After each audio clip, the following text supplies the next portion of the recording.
Hey guys, in this video I'm going to tell you how to create WhatsApp groups like a pro. If you're using WhatsApp and you want to create WhatsApp groups, let's see how can you do that. You just have to open WhatsApp. Now I'm going to tell you some pro changes. So how to create an WhatsApp group. Just tap on these three dots where you will get the new group option here. Just select that option, and here you must have to select the content which you want to add in your WhatsApp group.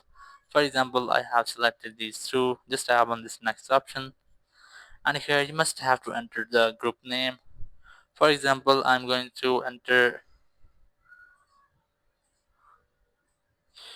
friends. So you must have to enter your group name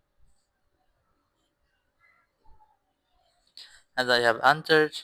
Now you can add some emojis to your group name. Just select this done option, and here your group is ready, or you can make some changes. Just open your group profile, and here from here you can make any admin if you want, remove any person or some group permissions.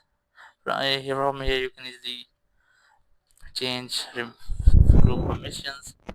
You can add members or invite via QR code or link. So that's how you can easily create WhatsApp groups like a pro. Thank you very much for watching the video. Until next video, bye bye.